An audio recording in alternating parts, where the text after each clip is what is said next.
আজকের ক্লাসে আমরা দশম শ্রেণীর ভূগোলের প্রথম অধ্যায় বহির্জাত প্রক্রিয়া ও তাদের দ্বারা সৃষ্ট ভূমিরূপ এই অধ্যায় থেকে অশ্বক্ষুরাকৃতি হ্রদ কিভাবে গঠিত হয় সেই সম্পর্কে ডিটেলসে জানব। দেখো, মাধ্যমিকের জন্য এই প্রশ্নটা কিন্তু খুব ইম্পর্টেন্ট, 3 মার্কসের প্রশ্ন হয়। বেশ কয়েকবার মাধ্যমিক পরীক্ষায় প্রশ্নটা এসছে যে অশ্বক্ষুরাকৃতি হ্রদ কিভাবে গঠিত হয়। ওকে, আবার উচ্চ মাধ্যমিকের 4th সেমিস্টারের যারা পরীক্ষার্থী, যারা উচ্চ মাধ্যমিক ফাইনাল দেবে এবার, এই 4th সেমিস্টারের পরীক্ষার্থীদের জন্য এই প্রশ্নটা ইম্পর্টেন্ট। এটাই তোমাদের জন্য 3 মার্কসের প্রশ্ন হতে পারে, ঠিক আছে। আর যারা এসএলএসটির ইন্টারভিউ দিচ্ছ তারাও এই টপিকটিকে ডেমো ক্লাস হিসাবে উপস্থাপন করতে পারো। তাহলে চলো এবার আমরা শুরু করি। ওকে, দেখো, প্রথমেই আমরা দেখে নিয়ে চলো যে অশ্বক্ষুরাকৃতি হ্রদ কি বা অশ্বক্ষুরাকৃতি হ্রদ কাকে বলে। এর উত্তর কি হবে? দেখো, আঁকাবাঁকা পথে চলতে গিয়ে কোনো নদী বাঁক মূল নদীখাত থেকে বিচ্ছিন্ন হয়ে যদি বিল বা হ্রদ গঠন করে তখন তা দেখতে অনেকটা ঘোড়ার খুরের মতো হয়। একেই অশ্বক্ষুরাকৃতি হ্রদ বলে। এবার আমরা দেখে নিয়ে চলো নদীর গতিপথের কোন অংশে অশ্বক্ষুরাকৃতি হ্রদ গঠিত হয়। ওকে, দেখো, আমরা নদীর গতিপথ, নদীর কয় রকম গতিপথের কথা জানি? আমরা নদীর 3 রকম গতিপথের কথা জানি, তাই তো?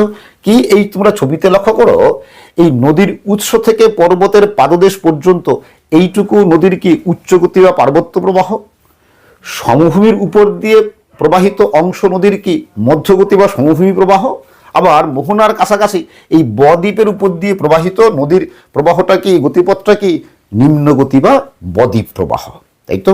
দেখো, এই অশ্বক্ষুরাকৃতি হ্রদ মধ্যগতি, এখানে মধ্যগতিতে এবং নিম্নগতি এই 2 অংশেই, মধ্যগতি এবং নিম্নগতি এই 2 অংশেই অশ্বক্ষুরাকৃতি হ্রদ গঠিত হতে পারে। এবার দেখো, এই অশ্বক্ষুরাকৃতি হ্রদ কিভাবে গঠিত হয় বা এই অশ্বক্ষুরাকৃতি হ্রদের সৃষ্টি কিভাবে হয়। ওকে, দেখো, তো এই অশ্বক্ষুরাকৃতি হ্রদের উৎপত্তি বা অশ্বক্ষুরাকৃতি হ্রদের সৃষ্টিকে আমরা 4টা পর্যায়ে ভাগ করে আলোচনা করতে পারি, ঠিক আছে। প্রথম পর্যায়, দ্বিতীয় পর্যায়, তৃতীয় পর্যায়, চতুর্থ পর্যায়, এই 4টা পর্যায়ে ভাগ করে আলোচনা করতে পারি। ওকে, তো শুরুতে প্রথম পর্যায়ে কি হয় দেখো, এই প্রথম পর্যায়ে কি হয় দেখো। তো এখানে কি বলেছি, এই মধ্যগতি আর নিম্নগতিতে এই 2 গতিপথে অশ্বক্ষুরাকৃতি হ্রদ গঠিত হয়, তাই তো? তো এই যে মধ্যগতি এবং নিম্নগতি 2 গতিতে কি হয়, গতিপথে ভূমির ঢাল কম, তাই কি না? ভূমির ঢাল কম, ফলে কি নদীর গতিবেগ কম, তাই তো? নদীর গতিবেগ খুব কম থাকে কি মধ্যগতি এবং নিম্নগতিতে। কেন? ভূমির ঢাল কম। কিন্তু উচ্চগতিতে এখানে ভূমির ঢাল খাড়া থাকায়, তোমরা ছবিতে লক্ষ্য করো, ঠিক ভূমির ঢাল খাড়া থাকায় জলের গতিবেগ বেশি থাকে। কোথায়? উচ্চগতিতে। তো উচ্চগতিতে নদীর সামনে কোনো বাধা এলেও কি হয়, যেহেতু জলের গতিবেগ বেশি, ভূমির ঢাল খাড়া, ফলে সেই বাধাকে নদী কি করে, ক্ষয় করে নদী সোজা পথে ক্ষয় করে অগ্রসর হয়। কিন্তু এই মধ্যগতি বা নিম্নগতিতে নদীর সামনে বা নদীর গতিপথে কোনো বাধা এলে, মানে কোনো কঠিন শিলাস্তর চলে এলো নদীর গতিপথের সামনে, তো এবার মধ্যগতি বা নিম্নগতিতে নদীর গতিপথে কোনো বাধা এলে নদী কিন্তু এই বাধাকে ক্ষয় করতে পারে না, যেহেতু গতিবেগ কম, জলের গতিবেগ কম। তখন কি করে, নদী এই বাধাকে এড়িয়ে যাওয়ার জন্য নদী বাঁক নেয় এবং নদী তখন আঁকাবাঁকা পথে চলতে শুরু করে। ঠিক এরকম নদী এরকম আঁকাবাঁকা পথে চলতে শুরু করে, ঠিক আছে। তো নদীর এই যে আঁকাবাঁকা গতিপথ, নদীর এই আঁকাবাঁকা গতিপথকে কি বলে? মিয়েন্ডার বলে, তাই তো? এটা কিন্তু প্রশ্ন হয়, মিয়েন্ডার কাকে বলে? তার উত্তর কি হবে? এক কথায়, মানে এক বাক্যে উত্তর কি হবে, যে মধ্যগতি ও নিম্নগতিতে নদীর আঁকাবাঁকা গতিপথকেই কি বলে? মিয়েন্ডার বলে। ওকে, তো এই যে মিয়েন্ডার দেখো, তুরস্কে একটা নদী আছে যার নাম মিয়েন্ড্রস নদীর গতিপথ খুবই আঁকাবাঁকা। তো এই তুরস্কের মিয়েন্ড্রস নদীর নাম থেকেই এই মিয়েন্ডার নামকরণ করা হয়েছে। ওকে, তোমরা ছবিতে লক্ষ্য করো, ঠিক এরকম হচ্ছে মিয়েন্ডার, নদীর আঁকাবাঁকা গতিপথ। ঠিক আছে, দেখো মাধ্যমিক পরীক্ষায় এখান থেকে কিন্তু প্রশ্ন ছিল, একটা প্রশ্ন ছিল, একবার প্রশ্ন ছিল যে কোন নদীর নাম থেকে মিয়েন্ডার নামকরণ করা হয়েছে। তার উত্তর কি হবে? তুরস্কের মিয়েন্ড্রস নদীর নাম থেকেই মিয়েন্ডার নামকরণ করা হয়েছে। এরপর দেখো এই দ্বিতীয় পর্যায়ে কি হয় দেখো দেখো তো মধ্যগতিতে ও নিম্নগতিতে নদী যদি এরকম আঁকাবাঁকা পথে প্রবাহিত না হয়ে এরকম সোজা প্রবাহিত হয়, দেখো যদি এরকম স্ট্রেট যদি সোজা প্রবাহিত হয়, তাহলে এই মাঝ বরাবর নদীর জলের স্রোত, তাই তো। তো নদী যদি এরকম সোজা প্রবাহিত হয় তাহলে কিন্তু এই নদীতে এরকম সোজা পথে প্রবাহিত হলে নদীতে কিন্তু খুব একটা পার্শ্বক্ষয় হবে না। কোন গতিতে? মধ্যগতিতে ও নিম্নগতিতে। ঠিক আছে, কিন্তু যেহেতু নদীর সামনে বাধা পেলে নদী আঁকাবাঁকা পথে প্রবাহিত হয়, নদী আঁকাবাঁকা পথে প্রবাহিত হলে কি হয় দেখো, এই মনে করো এটা নদীর স্রোত, তবে নদীর স্রোত গিয়ে দেখো নদীর এই পারে আঘাত করছে, তাই তো। আবার এখান থেকে ফিরে দেখো নদী এই পারে আঘাত করছে, তাই তো। আবার এখান থেকে নদী গিয়ে এই পারে আঘাত করছে। ওকে, দেখো তো নদীর স্রোত বা নদীর জল সরাসরি এই আঁকাবাঁকা পথে চলতে গিয়ে যে পারে সরাসরি আঘাত করে সেই পারটাকে বলে অবতল পার। এটা কিন্তু খুব ভালো করে মনে রাখবে। তাহলে যে পারে নদীর স্রোত আঘাত করছে সেটাকে বলছে অবতল পার। ওকে, তো এবার এই অবতল পারে আঘাত করার দরুন কি হবে? অবতল পারে এখানে কি শিলাস্তর বা মাটি, এই পারের শিলাস্তর বা মাটি ভেঙে পড়বে, তাই তো। এটা কোন ক্ষয়? পার্শ্বক্ষয় হবে, তাই তো। তাহলে অবতল পারে কি হবে? এই শিলাস্তর বা মাটি ভেঙে পড়বে, তাই তো। কি জন্য? জল প্রবাহের আঘাতে। তো এই ক্ষয়টা কি? পার্শ্বক্ষয়, তাই তো। তাহলে অবতল পারে কি হয়? নদীর পার্শ্বক্ষয় হয়। ঠিক আছে, তো এবার এই অবতল পারের যে শিলাস্তর বা মাটি ভেঙে পড়লো, কোথায় পড়বে? এই নদীর জলে ভেঙে পড়বে, তাই তো। ফলে অবতল পার কি হবে? ক্রমশ এরকম কি হবে? আরো এরকম সামনের দিকে এগিয়ে যাবে, তাই তো। অবতল পার ভেঙে নদী আরো এরকম সামনের দিকে এগিয়ে যাবে, তাই তো। আর এই অবতল পারে যে মাটি বা শিলা ভেঙে পড়লো নদীর জলে, সেই নদীর জলে পড়ে কি হয় বলতো? ঘূর্ণির মাধ্যমে এখানকার ক্ষয়ীভূত পদার্থই বা শিলাচূর্ণ এই পারে এসে জমা হয়। কোন পারে? অবতল পারের বিপরীত পারে এসে জমা হয়। ওকে, তো বিপরীত পারে এই যে জমা হচ্ছে, ঠিক আছে, এই বিপরীত পারটাকে উত্তল পার বলে। কি বলে? উত্তল পার বলে। ওকে, তাহলে দেখো অবতল পারে কি হচ্ছে? ক্ষয় হচ্ছে, পার্শ্বক্ষয় হচ্ছে, তাই তো। আর এখানকার ক্ষয়ীভূত পদার্থ ঘূর্ণির মাধ্যমে কি হচ্ছে? এই উত্তল পারে মানে বিপরীত পারে এসে জমা হচ্ছে, মানে যে পারটা জমা হচ্ছে তার নাম কি? উত্তল পার। ওকে, আর এই উত্তল পারে যে জমা হচ্ছে, ঠিক আছে, উত্তল পারে যে জমা হচ্ছে বা সঞ্চয় হচ্ছে, উত্তল পারের এই সঞ্চয়কে বিন্দুবার সঞ্চয় বলে। বিন্দুবার সঞ্চয় বলে। এটা কিন্তু প্রশ্ন হতে পারে যে বিন্দুবার সঞ্চয় কাকে বলে। তাহলে উত্তর কি হবে? যে নদীর উত্তল পারে যে সঞ্চয় হয় সেই সঞ্চয়কেই বিন্দুবার সঞ্চয় বলে। বা প্রশ্ন হতে পারে নদীর উত্তল পারের সঞ্চয়কে কি বলে? কি উত্তর কি হবে? বিন্দুবার সঞ্চয় বলে, তাই তো। তাহলে এই অবতল পারে ক্ষয় আর উত্তল পারে সঞ্চয় হচ্ছে, তাই তো। এর দরুন কি হবে? নদী ক্রমশ কি অবতল পাড়ের দিকে সরতে শুরু করবে, তাই তো। অবতল পাড়ের দিকে ক্রমশ সরে যাবে, তাই তো। ফলে সরে গেলে কি হবে? এই নদী বাঁক এরকম তীক্ষ্ণ হয়ে যাবে, তাই কি না? নদী বাঁক এরকম তীক্ষ্ণ আকার ধারণ করবে, নদীতে আরো বাঁকের মাত্রা আরো বৃদ্ধি পাবে। আর দেখো এই অবতল পার ভেঙে পড়ার দরুন অবতল পার খাড়া ঢাল যুক্ত হয়। আর এই উত্তল পারে সঞ্চয় হওয়ার দরুন উত্তল পার মৃদু ঢাল যুক্ত হয়। ক্লিয়ার? এরপর তৃতীয় পর্যায় দেখো কি হয়। তাহলে এই অবতল পারে ক্ষয় বা পার ভাঙা এবং উত্তল পারে সঞ্চয় হওয়ার দরুন কি বলেছি? যে নদী বাঁক এরকম তীক্ষ্ণ আকার ধারণ করে, তাই তো।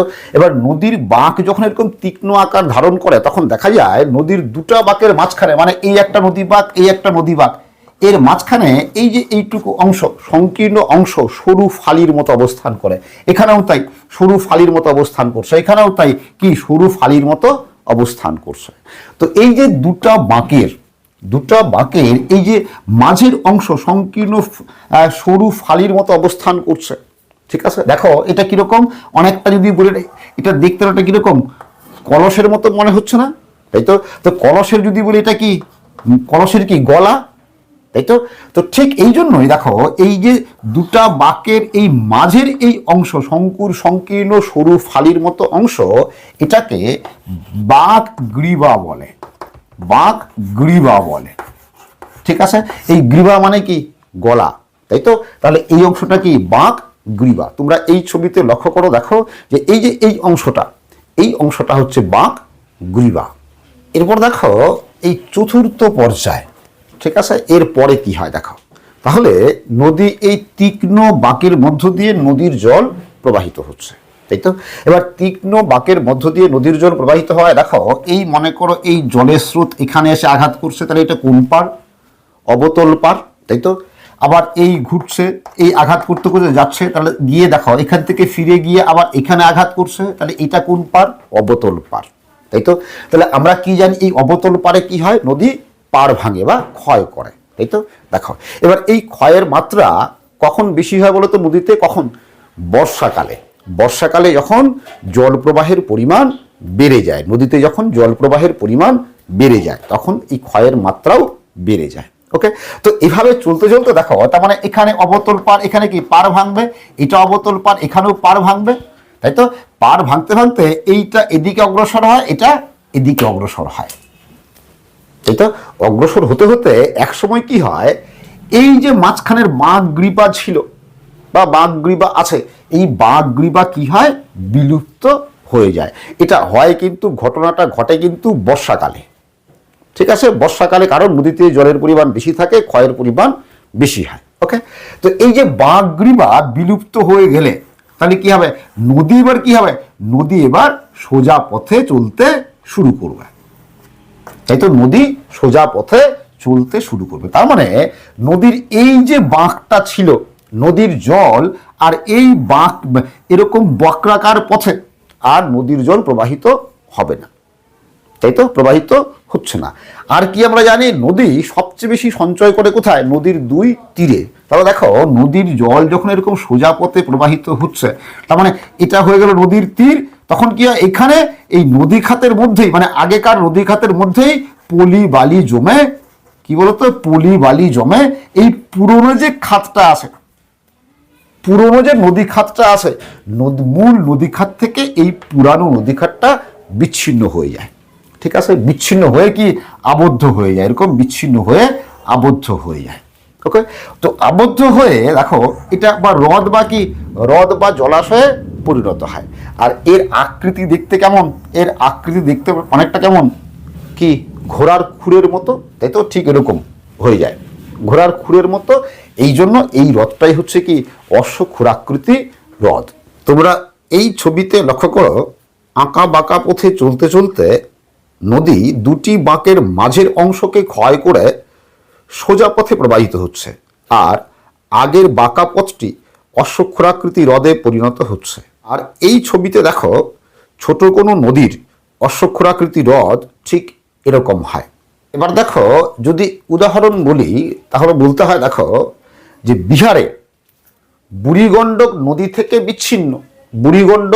থেকে বিচ্ছিন্ন কানোয়ার হ্রদ একটি বিখ্যাত অশ্বক্ষুরাকৃতি হ্রদ।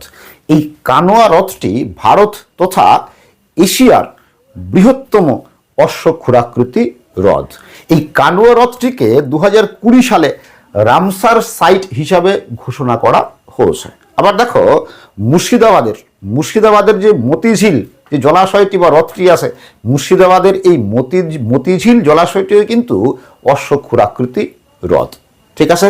এবার 3 মার্কসের জন্য তোমরা এর উত্তর কিভাবে গুছিয়ে লিখবে দেখে নাও। প্রথমে ছোট করে আগে লিখে নিবে যে অশ্বক্ষুরাকৃতি হ্রদ কাকে বলে, ঠিক আছে। কি লিখবে দেখো, আঁকা বাঁকা পথে চলতে গিয়ে কোনো নদী বাঁক মূল নদী খাত থেকে বিচ্ছিন্ন হয়ে যদি বিল বা হ্রদ গঠন করে তখন তা দেখতে অনেকটা ঘোড়ার খুরের মতো হয়, একেই অশ্বক্ষুরাকৃতি হ্রদ বলে।